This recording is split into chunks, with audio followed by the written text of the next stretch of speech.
Assalamualaikum warahmatullahi wabarakatuh. Selamat sore, kembali ketemu dalam KJW Podcast. Pada sore hari ini kita akan berbincang tentang wisata di Wonosobo, terutama menghadapi libur Lebaran. Ini penting dan sudah hadir narasumber yang sangat kompeten di sini. Yang pertama adalah Kepala Dinas Pariwisata dan Kebudayaan, Pak Fahmi Hidayat, dan kemudian didampingi oleh Pak Wahyudin. Wahyudin, Wakil Ketua Komunitas Omah Wisata Wonosobo. Nah, kita akan membincangkan beberapa mungkin 1 jam lebih lah ya soal bagaimana sih persiapan. Tentu saja kita ingin mendengar persiapan Dinas Pariwisata dalam menghadapi libur Lebaran tahun 2026 ini. Oke, terima kasih Mas. Ya, terima kasih Mas Agus, para pemirsa KJW Podcast di mana aja Anda berada. Pak Wahyudin dari Badan Promosi Pariwisata Daerah Omah Wisata Kabupaten Wonosobo. Saya Fahmi Hidayat, senang bisa hadir bersama Mas Agus dan teman-teman KJW. Oke, bahwa Wonosobo sedang mempromosikan diri menjadi kota wisata, kita sudah tahu semua. Tapi gini Mas Agus, liburan ini mungkin tidak sekedar liburan Idul Fitri itu ya, tidak sekedar jadi hari istimewa ibadah, tapi dalam konteks Wonosobo dia menjadi momentum pariwisata. Kenapa? Ya karena memang jumlah wisatawan di Wonosobo setahun kemarin misalnya dari 2025 itu ada sekitar 3.100.000 lebih lah ya. Itu kalau kita 3.100.000 lebih 2025. Okay. Itu kita bisa bagi itu dalam momentum-momentum. Nah, jelas tren sekarang orang bepergian dan berwisata itu juga memanfaatkan salah satunya momentum Idul Fitri. Nah, Idul Fitri tahun 2026 ini 1447 itu sangat-sangat penting karena ini unik ya. Ini jaraknya dengan tahun baru kan dekat. Katakanlah kemarin tren orang berliburan setelah selesai liburan Natal dan Tahun Baru, karena selesai pada masa 3 minggu setelah awal tahun. Nah, dalam hitungan beberapa minggu kemudian sudah mulai memasuki Idul Fitri, karena Idul Fitrinya kan ini di bulan Maret minggu ketiga ya. Nah, penting banget ya momentum ini bagi pariwisata Wonosobo. Jelas kita ingin ekonomi masyarakat bisa bergeliat, dan salah satu indikator ukuran keberhasilan ekonomi hari ini adalah banyak yang datang ke Wonosobo. Nah, itu ukuran paling gampang itu. Maka dalam konteks turisme atau pariwisata ya penting banget ya ini Lebaran 2026 ini. Yang kedua, kalau kita tadi saya cerita kemarin itu 3,1 ya.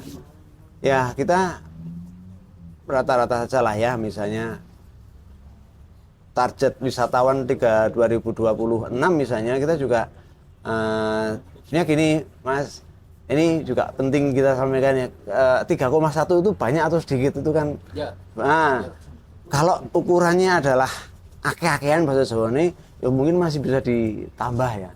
Tapi karena ukurannya adalah daya dukung dan daya tampung yang ada ya, objek-objek wisata yang ada di Wonosobo, itu mungkin kita jawaban saya adalah gini. Oke, jumlah itu satu hal, tetapi turis yang berkualitas, nah, quality turis itu hal yang lain. Jadi mungkin quality turis itu ya maksudnya turis yang datang ya, kalau saya sih dia turis yang datang itu juga belanjanya lebih banyak ya. Tidak harus jumlahnya orang lebih banyak. Dia mungkin per orang menghabiskan uang itu akan lebih banyak dibandingkan orang yang datang banyak, karena sampah yang dihasilkan juga secara teoritis lebih sedikit. Jadi kalau bisa jumlah wisatawannya bertambah, itu oke lah ya 5% itu masih bagi saya masih oke. Tetapi kalau jumlahnya tetap atau sedikit menurun nggak apa-apa, tetapi yang datang itu adalah turis yang berkualitas, yang berbelanja, nginep. Dia di sana memang benar-benar turis, dia bisa menghasilkan nilai tambah bagi ekonomi lokal, ya. Nah itu mungkin yang perlu kita dorong. Nah karena pada hari-hari tertentu, pada saat liburan, ya kita juga sering melihat juga orang bertanya-tanya, segitu banyaknya wisatawan itu apakah semuanya aman, Pak? Nah, kita jujur saja belum semua tempat wisata di Kabupaten Wonosobo memang sudah memenuhi prosedur itu sampai 100%. Nah, ini kan pariwisata kan juga itu terkait dengan daya dukung dan daya tampung. Nanti mungkin dari yang paling gampang lah ya.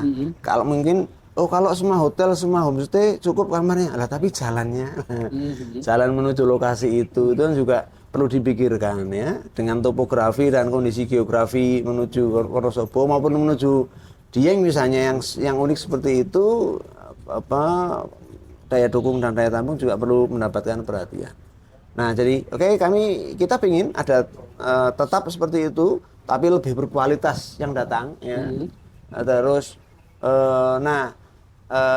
tren baru ini Mas Agus, kami melihat juga sekarang, kenapa saya tadi bilang momentum Idul Fitri itu penting, banyak pelancong yang sengaja melancong berwisata di Idul Fitri, dia lokal ya, domestik, dan trennya adalah merayakan Idul Fitri di kota lain sambil staycation, sambil apa istilahnya tren sekarang dolan sambil nginep.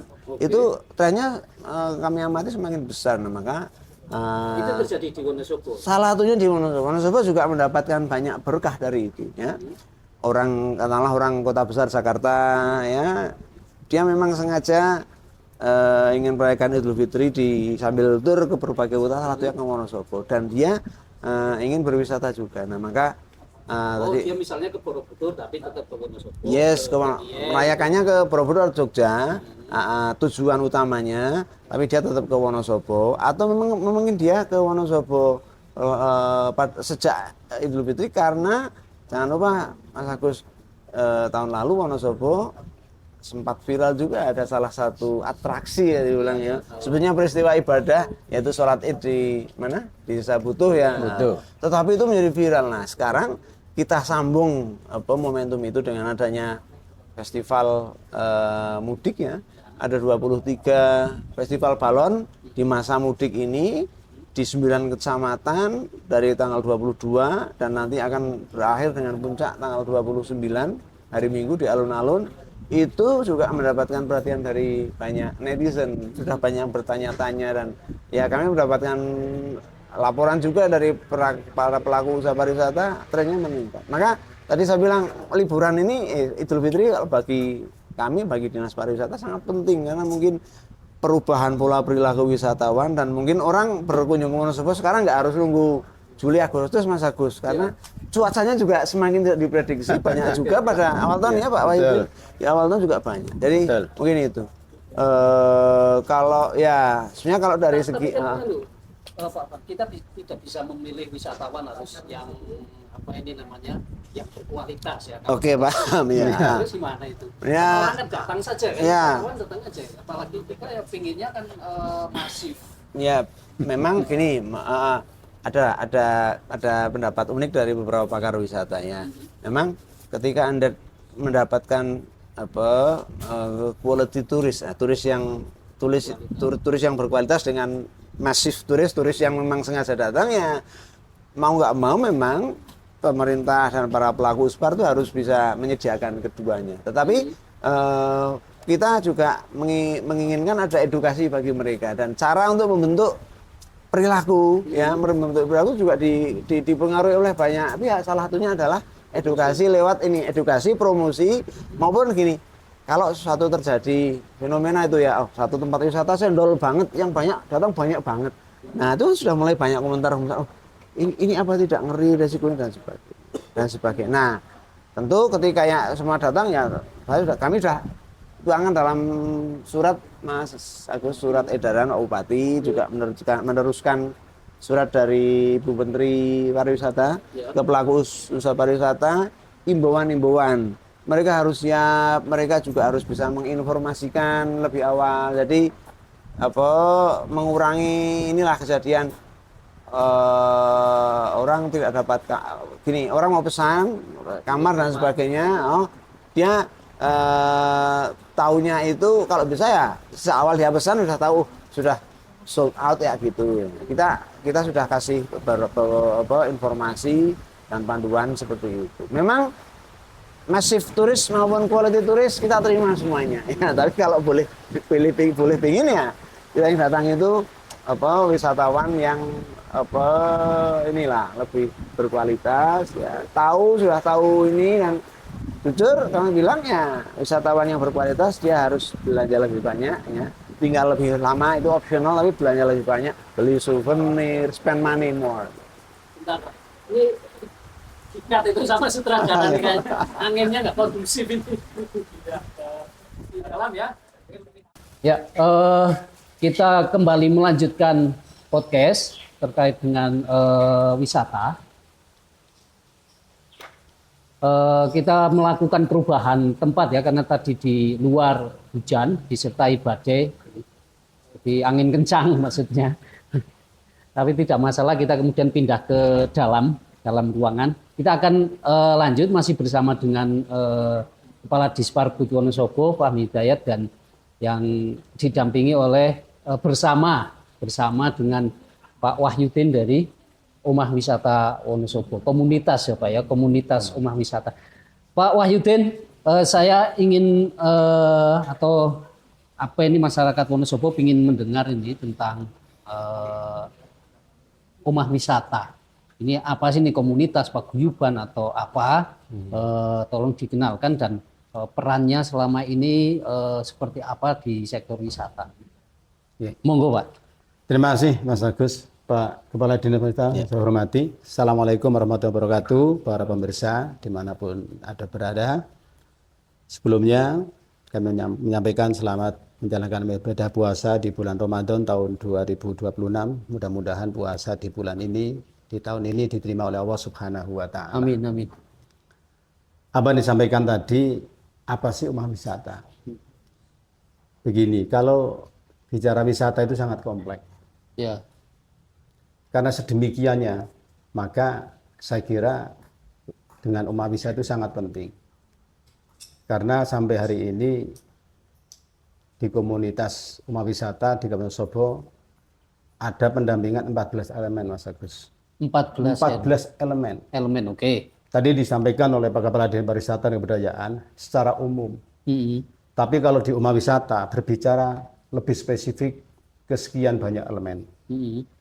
Di satu sisi ada elemen wisata mandiri, ada elemen parkir, ada elemen ekonomi kreatif, ada elemen guide, ada elemen biro, ada elemen teman-teman pelaku wisata itu sendiri. Sekian banyak elemen, kuliner dan sebagainya. Maka dengan adanya Omah Wisata ini sebagai sayap kanan atau sebagai pembackup kegiatan di Dinas Pariwisata yang kita sering disampaikan itu Badan Promosi Pariwisata Daerah. Omah Wisata itu lebih kepada Badan Promosi Pariwisata Daerah. Artinya apa yang kita miliki wisata destinasi apapun di Wonosobo itu adalah kami yang menyampaikan ke pengunjung atau calon tamu yang akan datang ke Wonosobo. Dari arah mana kita tunjukkan tempat transit, tempat parkir dan sebagainya. Ini adalah tugas kami dan teman-teman di Omah Wisata sebagai Badan Promosi Pariwisata Kabupaten Wonosobo. Karena kalau hanya kita mengandalkan teman-teman yang ada di kantor Dinas Pariwisata, saya kira sangat kurang karena sekian banyak kegiatan di kaitan dengan pariwisata. Tentunya kami dengan Dinas Pariwisata selalu berkomunikasi dengan teman-teman yang lain agar apa yang ada di Wonosobo di titik manapun agar semuanya bisa terkunjungi, berkesinambungan dan berkelanjutan. Tidak hanya satu titik aja Mas Agus yang harus dikunjungi. Tapi bagaimana ke wilayah yang lain di Wonosobo pun tetap terkunjungi oleh tamu-tamu yang hadir di Wonosobo. Kalau Dieng sudah ada Mahni, Telaga Wana, Telaga Pengilon, tidak di branding pun karena sudah ada Mahni itu sudah menjadi nilai plus tersendiri. Tapi wilayah selatan, wilayah yang lain yang perlu kita backup, kenapa tidak? Karena teman-teman yang ada di sana saya kira juga butuh backup dari Badan Promosi Pariwisata, di mana sebenarnya tugas yang sangat mulia karena di satu sisi kalau ini bisa ditata dengan baik dan bisa berjalan semaksimal ke depan nanti, saya kira yang ramai tidak hanya dataran tinggi Dieng, tapi wilayah Wonosobo yang sebelah selatan, yang sebelah timur nanti juga akan ikut ramai juga. Maka Pak Wahyudin, kalau sudah berapa lama itu Umah Wisata itu didirikan? Saya masuk Umah Wisata pas awal pembentukan Umah Wisata. Berarti saya langsung masuk. Berarti sekitar sudah 5 tahunan. Ya. 5 tahunan. 5 tahunan dan ini sudah terjadi transisi. Ini lagi transisi peralihan ke pengurusan baru dan SK dari Bupati sudah ada, tinggal menunggu pelantikan juga. Maka nanti dengan transisi peralihan pengurus yang lama ke yang baru, nanti mungkin langsung kita akan membuat program kerja. Berapa tahun ke depan mau kayak apa dan sebagainya. Saya kira itu Mas Agus. Kalau bentuk kolaborasi dengan Dinas Pariwisata seperti apa sih? Contoh gambarannya seperti apa? Kami kemarin satu titik kegiatan, kami di wisata mandiri Mas Agus, Batu Pandang Rata Panangin. Kita contoh aja Pak Kepala Dinas Kami sudah ke-13 kali mengadakan event tahunan. Awalnya sebagai selamatan tasyakuran tahunan yang diisi dengan sekian banyak kegiatan, ada pentas budaya dan sebagainya. Salah satu contoh konkret yang kemarin kami lakukan dengan Dinas Pariwisata, yuk kami akan mengadakan seperti ini, tolong dinas bantu kesenian dan sebagainya. Ini salah satunya di situ. Kemudian, jika kami di lapangan akan mengadakan sesuatu yang berkaitan dengan pariwisata secara umum di Wonosobo, kami harus komunikasi dengan Dinas Pariwisata. Contoh kaitan dengan Gerbang Mandala. Gerbang Mandala itu saat itu kan belum menjadi rujukan pariwisata yang datang dari mana. Nah sekarang alhamdulillah dengan kami komunikasi dengan Dinas Pariwisata, akhirnya yang pada saat itu Gerbang Mandala belum begitu familiar, alhamdulillah sekarang sudah menjadi titik datangnya pariwisata dari arah timur. Itu diantaranya dengan teman-teman kami yang ada di Umah Pariwisata. Kemudian di titik-titik yang lain juga kami selalu berkomunikasi agar bagaimana pengunjung ini di mana tempat, tahu arah dan tujuannya, transitnya di mana, biar mereka juga tidak kebingungan. Artinya kita sebagai Umah Wisata memberikan promosi di mana titik transit, di mana ada shuttle dan sebagainya. Itu Mas Agus diantaranya yang sudah kami lakukan dengan teman-teman pengurus maupun komunikasi kami dengan Dinas Pariwisata.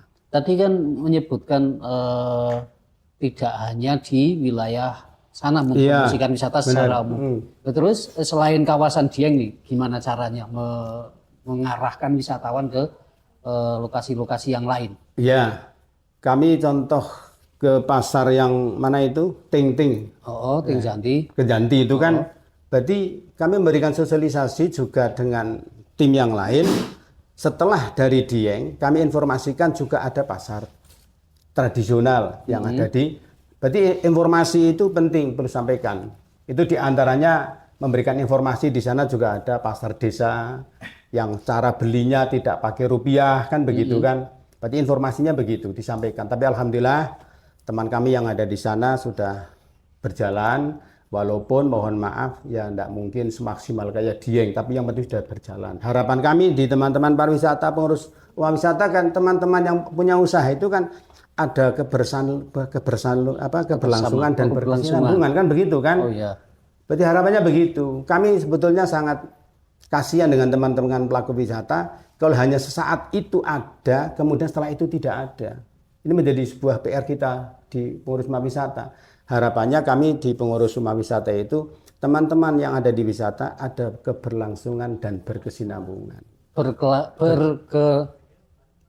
berkesinambungan dan berkeberlangsungan. Artinya usaha itu selalu jalan terus.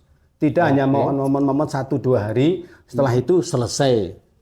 Kami harapannya sebenarnya tidak hanya sebatas itu. Teman-teman itu selalu berkesinambungan terus, keberlangsungan usahanya kan begitu kan. Contoh di teman-teman yang lain juga di daerah Dieng sendiri juga ada wisata yang sampai hari ini juga belum bisa berjalan, bisa dikatakan karena wisata minat khusus. Maka butuh skill-skill tersendiri kan. Kan wisata itu banyak, ada yang wisata alam kan begitu kan. Ada yang wisata mandiri, ada yang wisata minat khusus. Minat khusus contohnya apa? Tebing itu Mas Agus. Ini kan perlu skill-skill tersendiri dan tidak semua orang, tidak semua pengunjung berani kan begitu kan. Karena harus dengan alat dan sebagainya. Itu diantaranya. Maka penting. Kemudian begini juga. Elemen diantaranya menjamurnya jeep, ya kan? Ini kalau tidak diantisipasi, ini nanti akan terjadi sesuatu yang tidak kita inginkan. Jeep bisa dikatakan setiap tahun bukan berkurang, malah bertambah kan begitu kan? Dengan sedemikiannya kan? Nah ini bagaimana nanti dengan Dinas Pariwisata, dengan instansi terkait, bagaimana umat wisata juga ikut andil yuk, bagaimana teman-teman Jeep ini yang sekarang sudah sekian banyak luar biasanya, antusiasnya juga luar biasa. Makanya bagaimana penataan yang terbaik, mungkin dibagi zona dan sebagainya, apalagi dengan persaingan harga juga kan begitu. Tidak hanya itu Mas Agus, kita bisa lihat dengan mata kepala kita sendiri bareng-bareng. Persaingan kabin juga luar biasa kan. Akhirnya apa yang terjadi? Persaingan harga juga kan. Nah, bagaimana ke depan ini kabin silahkan bertumbuh, tapi bagaimana masalah harga jangan saling membunuh. Ini juga tugas kita sebagai insan pariwisata. Itu ada usulan nggak dari Umah Wisata terkait dengan? Saya kira Umah Wisata jangan hanya tidak boleh menunggu usulan, tapi lihat realitas di lapangan. Kan begitu kan. Kalau sebagai pelaku wisata mestinya bijak melihat kondisi yang ada di grassroots. Kalau kita melihat harus ada usulan dulu, berarti kita tidak ada hati nurani kan begitu kan. Sekarang sana isi terus, kenapa yang sana kok kosong terus? Ini menjadi pikiran juga kan. Maka perlu ada pembagian mungkin cara bagaimana, harga bagaimana kan begitu. Saya kadang-kadang senang dengan. Tapi mereka terlibat di Umah Wisata itu. Ada makanya, maka ada elemen kabin juga iya di homestay kan begitu juga. Banyak Pak jumlahnya? Apanya? Pemilik yang terlibat di Umah Wisata. Ya sih tidak banyak, tapi paling tidak di Umah Wisata kan ada bagiannya kan.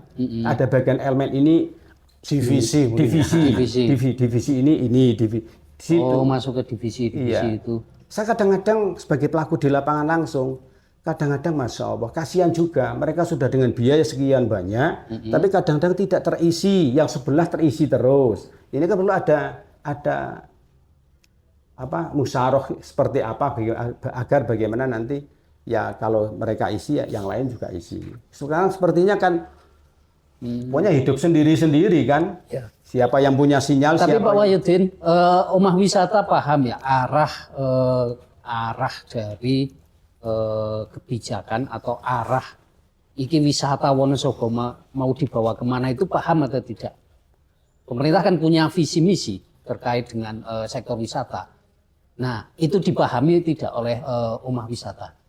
Ya, saya kira kami dengan Dinas Pariwisata, walaupun kami ada di lapangan, tetap walaupun tidak 100% kami harus mengikuti, kami tetap ada di pemikiran yang sama. Di pemikiran yang sama. Artinya apa? Bagaimana orang-orang ini betul-betul datang ke Wonosobo, menikmati keindahan alam yang ada di Wonosobo, dan endingnya kami tidak boleh membohongi warga, bagaimana PAD dari pariwisata pun tetap kita menjadi tujuan kan begitu. Di satu sisi juga meningkatkan taraf ekonomi masyarakat.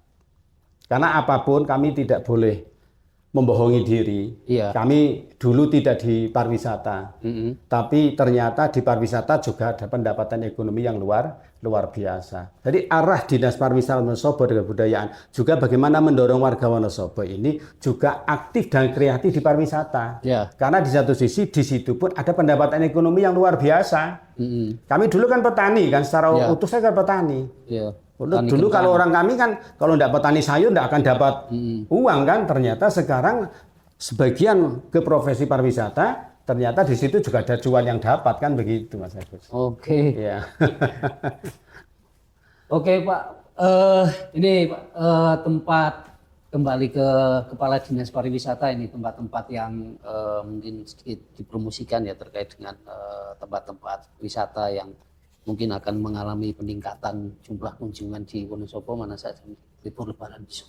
Ya, polanya masih seperti biasanya dan ini ya nggak apa-apa jadi pola wajib. Orang datang ke Wonosobo mesti wajib lihat Dieng. Nah, Dieng ada menu besar Dieng, tapi ada sub menu banyak tuh. Ada yang harus lihat sunrise, ada yang udah sunrise saya sudah sering, saya pengen lihat sisi. Nah, yang sisi-sisi atau beberapa objek kecil yang mungkin belum dinikmati itu ada banyak ya. Banyak sekali sekarang saya melihat juga Sindoro itu ya. Ya pokoknya Gunung Cilik gitu. Berbagai macam spot pendakiannya, baik yang Sindoro, Bismo, semua malah Kembang dan sebagainya. Terus juga jangan lupa di kawasan Dieng turun dikit ada hamparan kebun teh ya. Kalau saya sebut merek ada yang dikelola oleh Tambi, ada yang dikelola oleh apa nama, ada banyak sekali ya. Terus turun sedikit kita melihat Menjer. Menjer semakin eksotis Mas ya karena apa namanya danaunya unik ya. Nah ini di Menjer ini yang mungkin perlu kita sampaikan juga kepada calon wisatawan. Memang tadi saya ngomong daya tampung dan daya dukung ya di situ. Kadang masuk ke Menjer itu kan bottleneck. Nah makanya saya sebenarnya berpikir bisa nggak ya tadi setelah penjelasan dari Badan Promosi Pariwisata Daerah Wisata, salah satu tugas yang wisata antara lain adalah nanti ngobrolin dengan berbagai operator wisata, berbagi jadwal itu loh. Nah, terus itu belum diobrolin yang gitu. Ya masih banyak Mas kalau ngomongin rumah wisata PR-nya masih banyak baru tahap initializing gitu.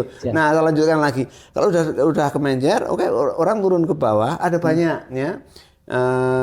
Saya ingin mengatakan bahwa jangan hanya menikmati Wonosobo Utara. Datanglah, jelajahilah kawasan Wonosobo Timur, Selatan dan Selatan Barat. Itu juga ada banyak ya. Jadi mungkin juga ya wartawan pun juga kelas harus mulai mempromosikan misalnya kalau Anda punya paket 3 hari 2 malam di Wonosobo harus mulai diarahkan ya ke Diengnya dilewatin aja bisa. Selebihnya apa menjelajah misalnya kawasan apa namanya Watu Malang banyak sekali yang belum terekspos. Terus kawasan timur yang blok Keseneng Sandiasan. Terus jangan lupa sekarang ada 2 lokasi yang unik ya, yang kemarin sempat viral ya, Jalan Lingkar Sumbing sudah diresmikan kemarin oleh Pak Bupati dan juga dihadiri oleh Pak Sofan Dedi anggota DPR RI, juga Jalan Jengkol Tlogo Mas, Jalan Jengkol Tlogo itu jalan dari yang menghubungkan jalan utama Wonosobo Dieng di Garung ya. Nanti akan berbelok ke barat mempercepat dia akan memotong jalur yang dari Kejajar langsung ke Menjer. Itu juga bagi netizen teman-teman masyarakat tanggal 26 April akan diadakan fun run di sana ya. Ini baru memang untuk meresmikan jalan ini ya tidak sekedar seremoni ya. Pak Bupati kemarin bilang yuk bikin fun run ya, bukan sekedar FOMO, bukan sekedar lah, tapi mungkin nanti akan ada pengalaman baru bagaimana masyarakat melihat topografi jalan Tlogo Jengkol seperti itu. Kalau untuk yang para runner dan pejalan kaki dan pelari akan seperti apa. Di luar itu masih banyak ya, tapi yang masih di dalam jangka Lebaran itu kalau saya bilang datang ke Wonosobo mau menikmati 23 festival balon dulu, terus naik ke Dieng terus turun lagi, atau beberapa malah sudah ada yang merencanakan ini menarik. Jadi pada bulan puasa ada beberapa yang staycation di villa dan bulan puasa terus pas Lebaran mereka turun ke ini. Jadi itu kalau yang dikelola oleh Pemda ya kami masih masih ajek ya, kita punya taman rekreasi Kalianget ya, ada kolam air panas, terus ada arboretum itu ya, Pak. Arboretum itu seperti apa, kebun bibit, kebun inilah, kebun raya Bogor tapi kecil itu. Terus kami juga ingin mengenalkan ya satu objek baru ya, mini museum Mas Agus. Jadi di mini museum di gedung Tourist Information Center di gedung TIC di Kalianget itu lantai 2 kita punya ruang, dan di Sparbud itu kan memiliki banyak artefak, memiliki banyak benda budaya. Nah kami tata itulah ya, ini ya lebih ke ya, daripada benda ini kita tempatkan di ruangan dijaga saja, kenapa tidak yuk biar bisa dinikmati masyarakat, bisa dinikmati anak sekolah. Mudah-mudahan sudah mulai bisa dikunjungi pada Lebaran ini. Punya artefak berapa dari hasil ratusan ya. Emang muat itu, Pak? Kapal. Ya ditata lah. Jadi mungkin ada yang kalau batu kan ada batu yang gedenya segini misalnya, dia potongan dari diduga abad ke-7 masih utuh. Ada yang beberapa kita tatanya itu agar bisa kelihatan. Nah, ya mungkin karena ini mini museum Mas, belum ideal banget seperti yang ini. Yang penting masyarakat agar tahu dulu bahwa Wonosobo punya kekayaan benda seperti itu. Pak Fahmi, saya melihat yang wisata ini fokus kita kan lebih banyak ke lereng gunung, kemudian ke Dieng ke bawah lah ya, kemudian mulai ke arah timur gitu. Yang ke sana, ke selatan ini mulai ya ini memang cukup lama. Memang saya juga ya berkali-kali bilang, ayo dong masyarakat Wonosobo. Saya juga Pak Bupati, Pak DPRD, yuk semuanya yuk kita mulai bikin dieng baru di kawasan Wonosobo Selatan. Jadi kalau kita melihat yang Wonosobo Selatan yang sekarang masih yang sudah bisa dianggap sebagai objek kan paling yang itu Tanjung Sari Land Tanjung Sari Land. Tapi kalau kita ke selatan lagi dan ke barat nyaris belum ada. Ya paling padu ada selintang lah. Nah, bukan berarti tidak ada spot yang menarik banyak. Nah, saya justru ini momentum bagus Mas, bahwa kesempatan bahwa teman-teman desa wisata itu juga mulai mempromosikan potensinya ya. Jadi baik yang dikelola oleh pemerintah kabupaten, yang dikelola oleh swasta maupun yang dikelola oleh kelembagaan desa wisata. Itu sebetulnya perlu dijejaringkan lagi ya.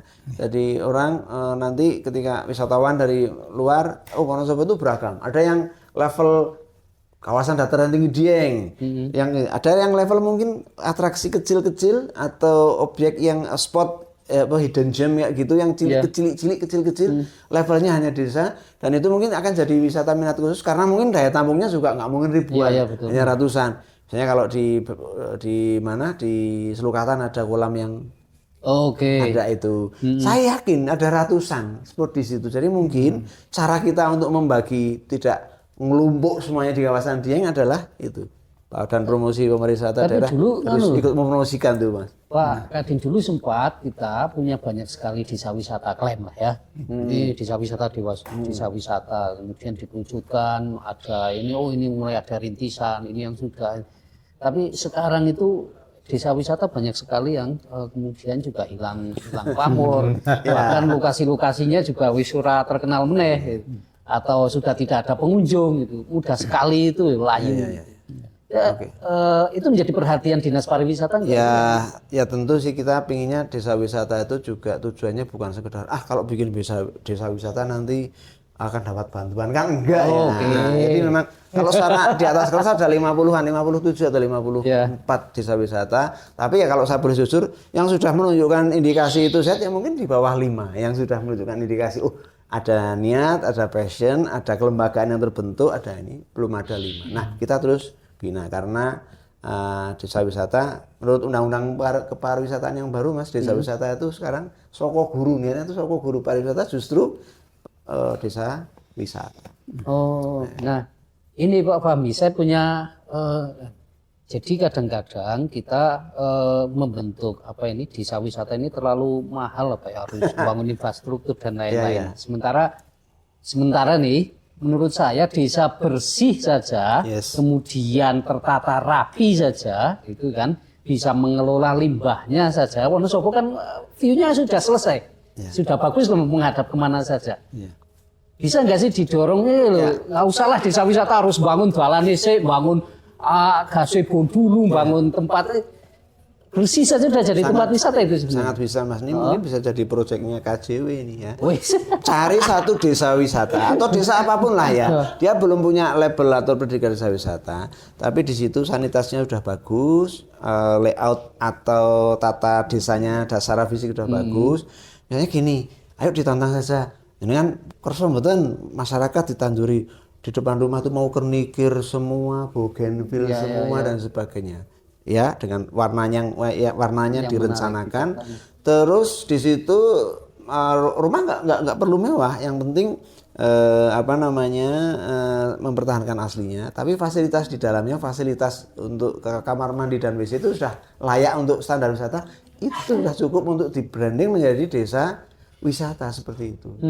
Ya, kembali ke alam lah. Kalau sekarang yang menarik ada desa yang bisa mengelola sampah dan dia bisa mempertahankan keasriannya, ya, dan bisa mengolah sumber daya pangan kulinernya yang khas itu sudah lebih dari cukup untuk mendatangkan orang kota. Nggak usah harus, ini benar kadang-kadang harus aspal dulu, harus bangun pendopo dulu. Itu sudah akan menghabiskan dana desa lah. Malah justru baru tahap inisialisasi kok ini udah habis hampir 2 miliar tapi kok belum mendapatkan income. Nah, itu konsepnya perlu. Saya kalau mau jadi proyeknya KJW sama BPPD menarik Mas itu ya. Cari desa yang bisa seperti itu di daerah Wonosobo tengah ke selatan banyak tuh. Topografinya lebih memungkinkan untuk itu ya. Ada warna-warni tanaman di situ, nanti ada kebun bibit. Itu bisa. Kalau itu sudah banyak desa seperti itu malah enak kita brandingnya desa wisata, nggak harus ekonomi biaya tinggi, nggak harus dia bikin monumen yang mahal-mahal ya. Itu kita mencontoh banyak desa wisata di kabupaten lainnya. Tapi itu menjadi tren nggak sih sebenarnya, orang wisatawan ingin melihat kondisi keaslian desa, masih ya. Budaya di desa yang masih bagus lah ya. Beberapa desa itu mendapatkan kunjungan dari anak-anak sekolah maupun masyarakat luar kota, dan mereka stay live in di desa. Mereka nggaru, mereka praktek pakai menghidupkan api pakai semprong, mereka tahu yang namanya padi dipanen seperti apa. Itu seperti itu. Di Bali juga banyak seperti itu Mas, bahkan itu dijual sebagai eksotisme, biaya hidup nilainya tarifnya itu sangat tinggi. Menurut saya di Wonosobo dengan berbagai macam potensi ini menarik juga bagi Badan Promosi Pariwisata Daerah ya. Tidak sekedar orang datang menonton scenery atau pemandangan yang bagus, tapi orang experiencing tinggal di suatu lokasi menjadi orang Wonosobo dan bayar. Nah itu. Oke.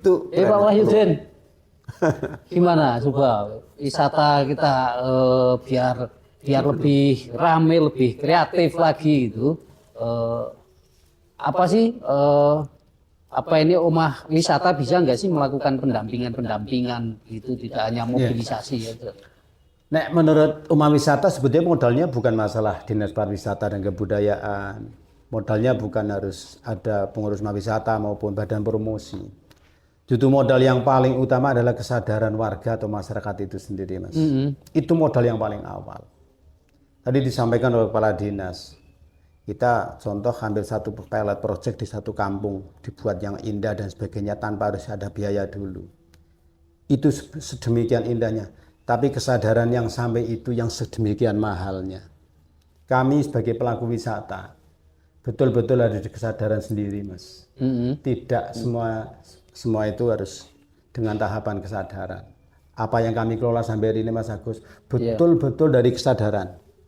Kalau menunggu dari kepala dinas, menunggu dari instansi terkait, saya kira sulit akan terwujud. Tapi kalau model dari kesadaran warga itu sendiri, masyarakat itu sendiri, semuanya itu akan berubah dengan sedemikiannya. Sekali lagi, bahwa menurut kami yang ada di Badan Promosi Pariwisata, kalau menunggu dari kepala dinas hanya beberapa saat transisi sangat mungkin.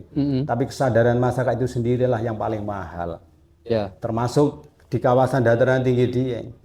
Membangun kabin, membangun villa, kan kesadaran mereka kan, karena mungkin melihat kebutuhan dan sebagainya. Saya kira diantaranya adalah kesadaran itulah yang sangat mahal, dan dari kesadaran itulah akan muncul beberapa hal yang sangat positif. Oke. Ya.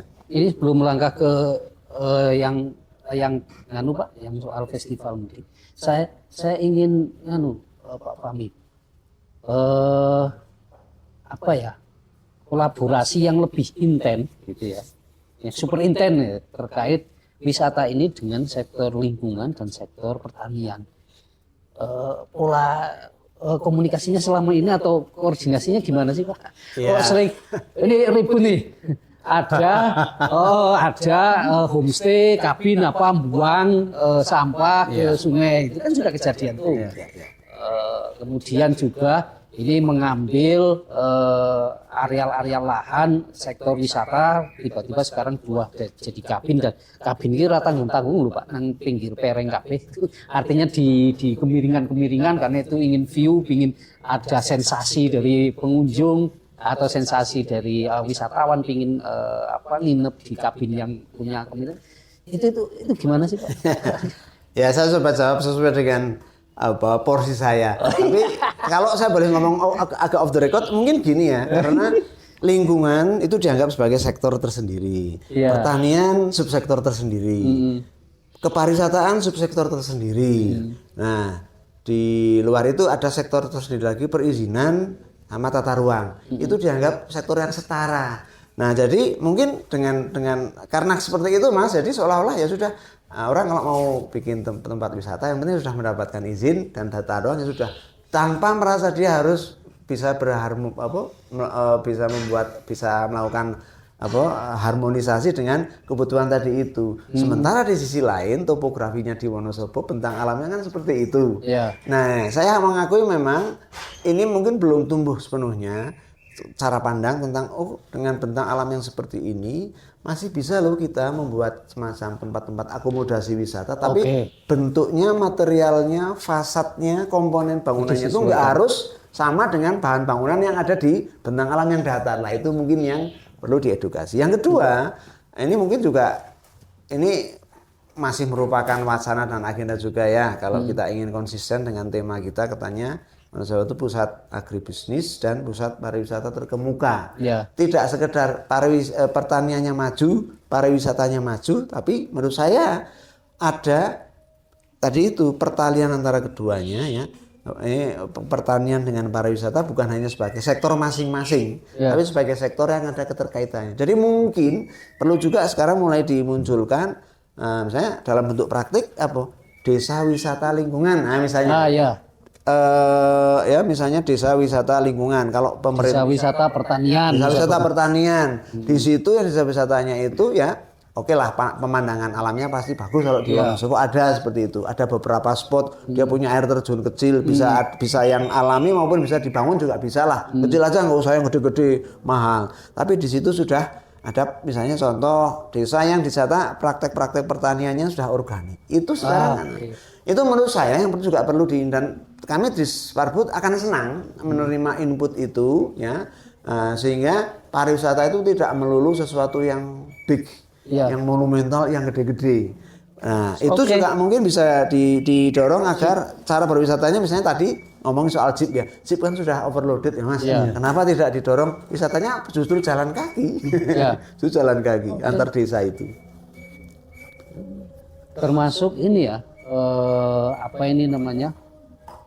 basis kita ya Pak. Basis kita itu kan sebenarnya kan petani Pak. Seperti yang disampaikan oleh Pak Wahyudin tadi loh. Pak Wahyudin itu kan petani yang kemudian beralih, petaninya masih enggak? Masih kan. Kita kan punya kulturnya adalah petani lah. Maka ini adalah bagaimana kemudian nanti menyambungkan antara sektor pertanian itu dengan wisata. Jadi tidak mengubah secara basisnya sudah ada, tinggal ditingkatkan ini menjadi wisata. Ini terkait dengan festival mudik Pak, diinformasikan ya, ini persiapannya seperti apa, kemudian juga ada 23 titik lokasi balon udara di Wonosobo. Ya, ceritakan ini. Ini kalau untuk teaser ya. Festival Mudik 2026 ya. Dihadapkan ke ditunjukkan.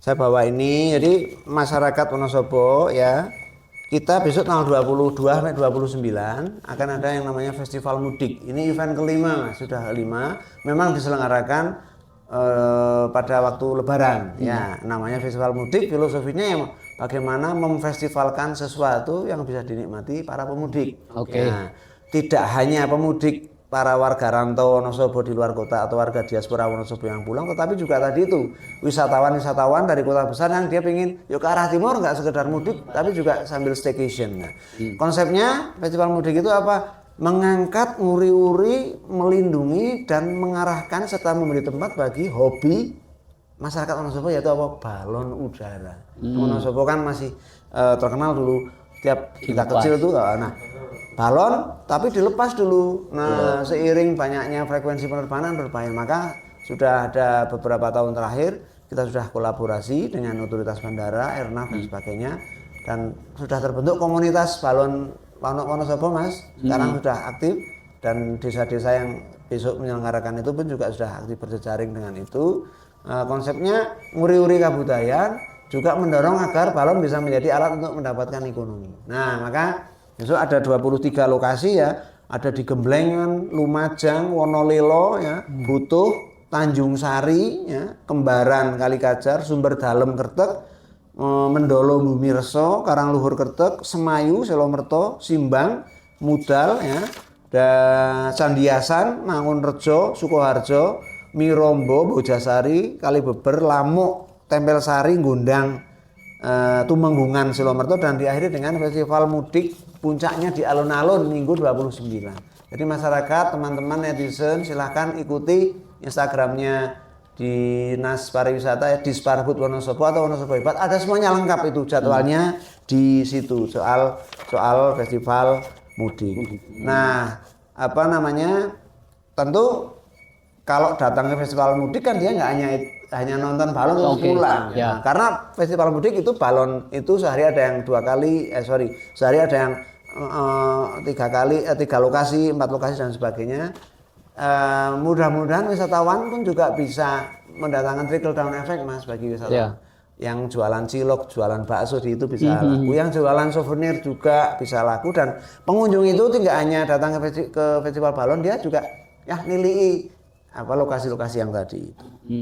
Itu kira-kira konsepnya seperti itu. Ya jelas UMKM terlibat banget ya. Nah, UMKM kuliner dan seni budaya lokal juga terlibat. Di desa-desa itu nanti hiburannya beragam, Mas. Ada yang lengger, ada yang tari, ada yang dangdut, ada yang ambiar. Ya kita dorong agar itu nonton dangdut itu bisa nonton balon itu bisa menjadi ajang untuk warga bersosialisasi. Ya kita mendorong agar event ini menjadi salah satu event utama, tetapi yang menjadi leading sektor justru bukan Dinas Pariwisata dan Kebudayaan. Kami ingin dorong agar kelak ini event ini penyelenggaranya justru komunitas balon Wonosobo, Mas. Ya, pemerintah hanya sekarang yang masih secara kegiatan masih dilaksanakan oleh Dinas Pariwisata Kebudayaan, yang kita juga bekerjasama dengan IO. Tapi kami pinginnya besok udah pemerintah kasih aja insentif. Besok itu kapan? Tahun depan misalnya? 2027 ya. Sudah. Pinginnya kita kasih insentif aja ke komunitas. Komunitas nanti bekerja sama dengan desa. Mereka rencanakan jadwalnya, alurnya, bagaimana konsepnya. Kalau bisa sudah mulai ada keberagaman konsep.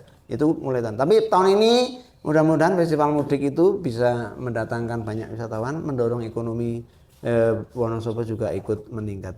Iya, ya kita berharap itu kalau itu ingin dijadikan sebagai agenda masyarakat, ya dinas harus dengan ikhlas hati itu melepaskan. Jangan kemudian tapi kemudian masih yang lain ini kan biasanya ini saling diingatkan, dan bisa boleh catat Pak Fahmi pinginnya itu steering then rowing. Nah, nyetir saja. Nah, kok nggak usah ikut ini ya, pemerintah itu kan fungsinya seperti itu ya.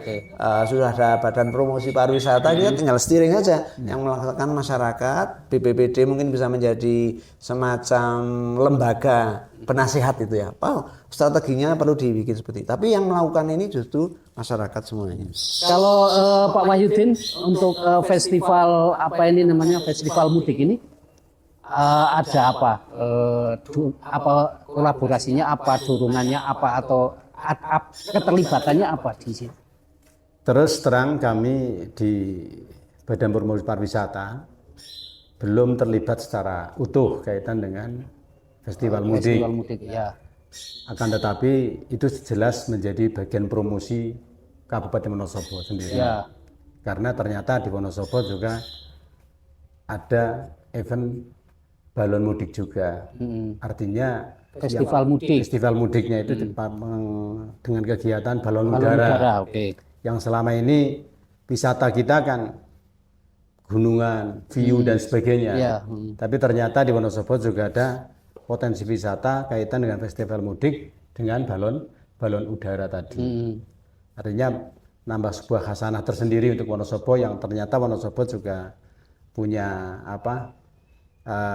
naluri dan punya budaya tersendiri yang dulu sudah ada di sekian banyak kampung di masyarakat, apalagi menjelang Lebaran. Ya. Kalau di kampung-kampung menjelang Lebaran kan setiap musola kan pasti buat balon udara kan begitu. Ya, betul. Maka sekarang dikemas dengan cara itu, karena dengan demikian intensi penerbangan dan sebagainya, maka cukup dilakukan di wilayah-wilayah tertentu dengan regulasi yang ada.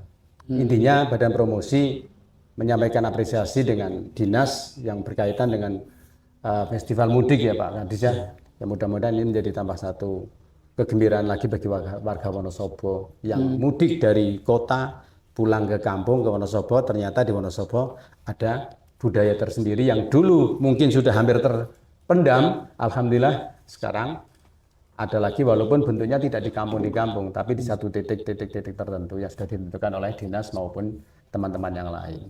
Oke.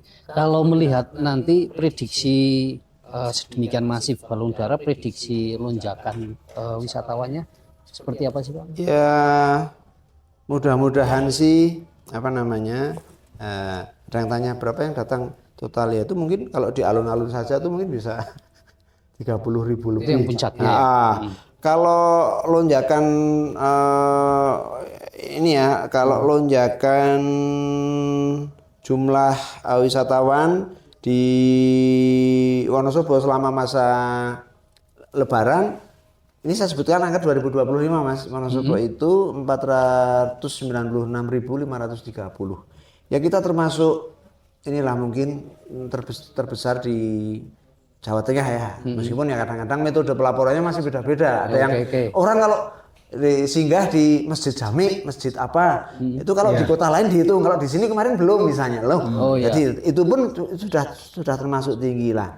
Saya sih berharap ini ada 550 sampai 600 ribu orang datang ya ke sini ya, baik yang tujuannya untuk festival mudik dulu terus ke objek wisata, ataupun yang dia memang sengaja datang ke sini untuk menikmati objek wisata Wonosobo dan memang memilih timing pada bulan setelah Lebaran, plus kemudian menikmati festival mudik. Lah tentu kedatangan wisatawan seperti itu, pasti pertanyaannya, apakah sudah pada siap Pak Fahmi para pihaknya? Ya homestay di hotel ya, kami sudah bikin 2 surat edaran, kami juga sudah tidak henti-hentinya Mas Agus melakukan sosialisasi kepada para pengelola, karena gini ya, pengelola USPAR itu menarik, kadang-kadang kalau diingatkan oleh Pemda itu, lah Pemda koken padahal semua yang kami ingatkan sebenarnya kan kembali ke mereka ya. Sebenarnya misalnya kemarin tapi kami senang tahun ini sudah ada 19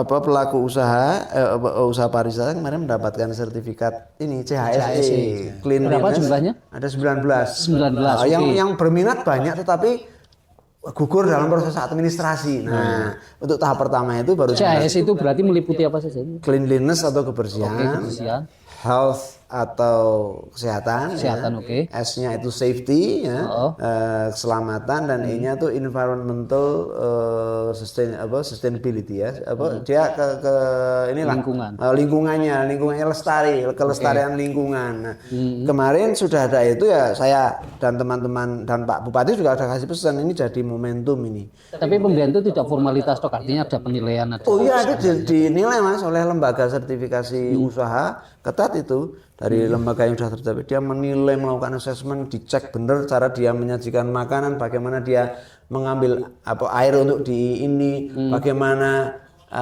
aspek-aspek yang lainnya lah seluruh aspek itu. Nah, mudah-mudahan dengan semakin banyak nantinya pelaku usaha itu punya sertifikat CHSE, ya wisatawannya jadi merasa lebih aman, lebih nyaman. Tidak ada lagi misalnya kejadian-kejadian inilah yang tidak baik yang menimpa wisatawan. Itu juga menjamin kepastian dan menjamin tata kelola pariwisata sebetulnya. Kalau Pak Kadin menilai soal apa ini namanya kesadaran atau sikap itu dari pelaku usaha wisata kita terhadap wisatawan ini seperti apa sih Pak? Standar umum itu. Saya tidak menafikan. Ada di Wonosobo ada yang sudah levelnya itu dari segi tingkat kelarisan itu selalu fully book. Usaha selalu fully book. Berarti kan jarang tidak pernah bahkan pada weekday saja sudah. Oke, dari satu sisi tentu itu bagus. Tetapi kita juga mendorong ya teman-teman, ada bagian yang memang miliknya publik, yaitu apa? Pajak. Itu bagian yang miliknya publik. Kita butuh itu ya. Nah, ini klasik lah ya.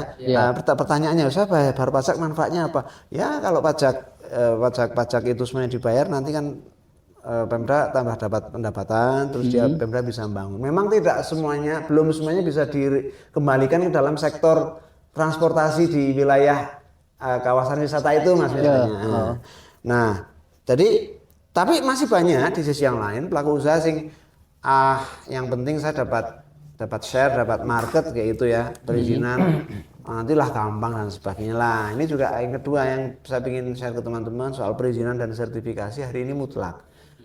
Dan ini nanti kan juga bisnis pariwisata akan berlangsung begini.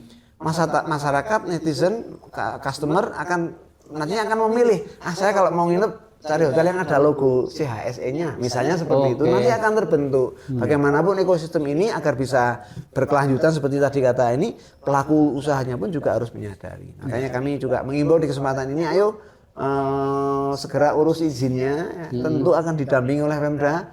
Ada di DPMPTSP, ada di Sparbud, ada DPUPR. Kami siap sedia mendampingi, mempermudah agar para pelaku usaha itu bisa mendapatkan izin dan kepastiannya, jadi lebih legal, lebih legitimate, sehingga wisatawan senang, Pemda juga nyaman, pengelola usahanya juga tidak was-was. Kira-kira seperti itu, Mas. Oke, saya ingin ini yang agak penting terkait dengan situasi emergensi, Pak.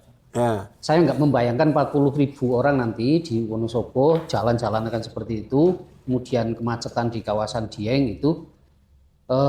Ini are nggak ngatur emergensi nih, anak wong loro, anak wong arep babaran, melahirkan, ada orang kecelakaan yang harus. Nah, ini antisipasinya pola komunikasi itu ya, Pak?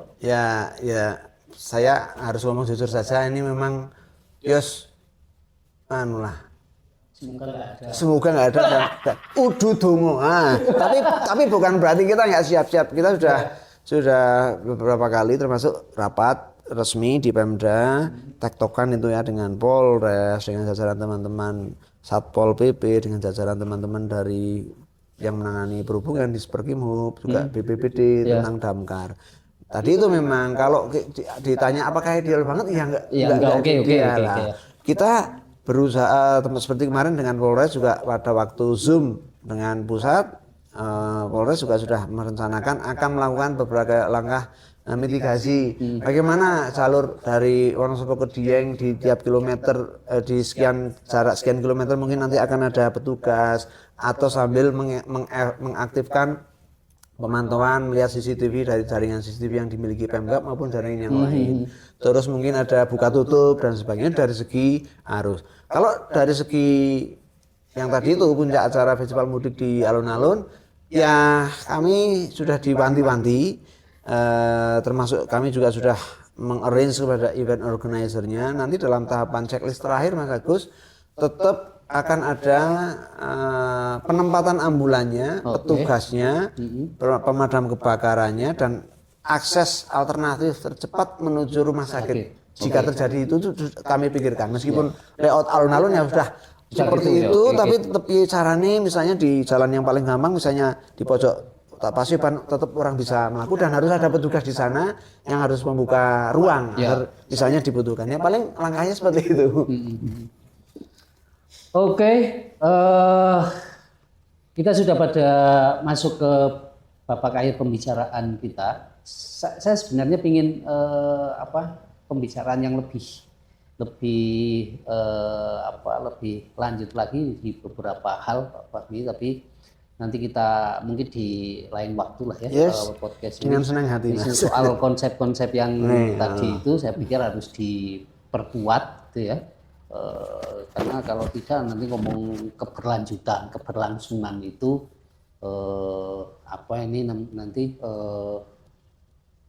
apa yang kita harapkan tidak tercapai juga. Kemudian saya kira nanti Pak Wahyudi juga saya ingin membahas tentang peran yang lebih kuat ya. Artinya jangan-jangan nanti ada ini promosinya nggak sama nih. Iya, penting ini menjaga tujuannya nggak sama ini kan gitu ya. Karena kita Pak Wahyudi kita ada satu basis pertanian, kita juga daerah kita adalah daerah yang mestinya dijaga kelestarian. 60 wilayahnya harus hijau misalnya.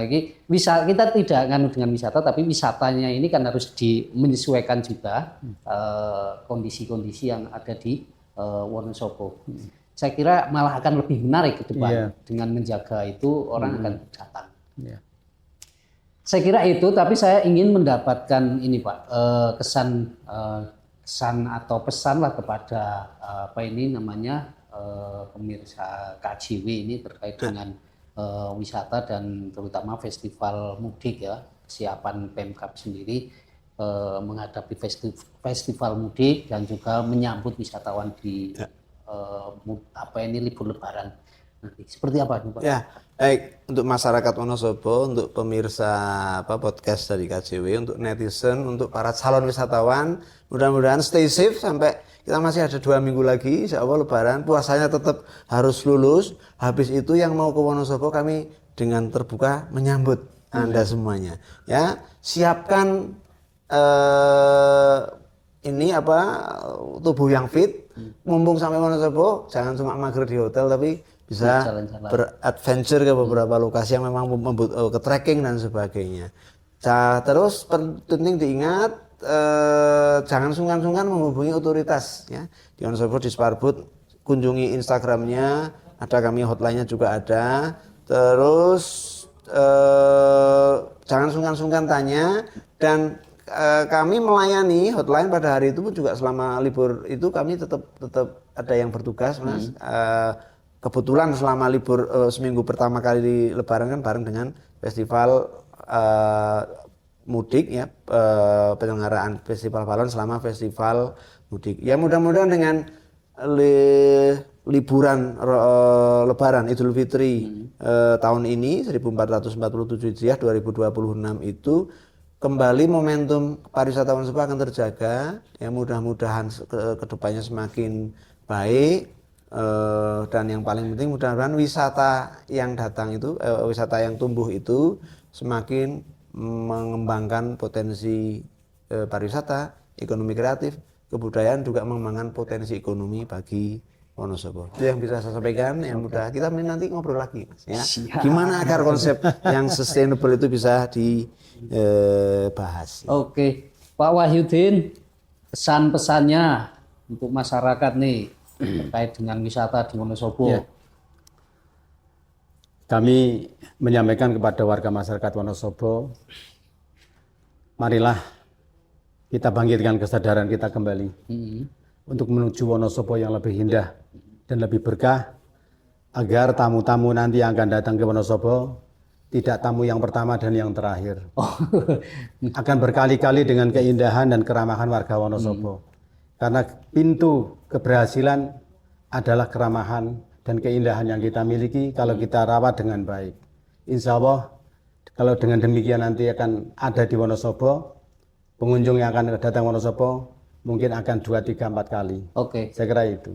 Terima kasih. Oke, demikian tadi pembicaraan kita melalui KJW Podcast bersama dengan Kepala Dinas Pariwisata dan Wakil Ketua Umah Wisata Wonosobo, Bapak Wahyudin. Ada banyak hal yang bisa kita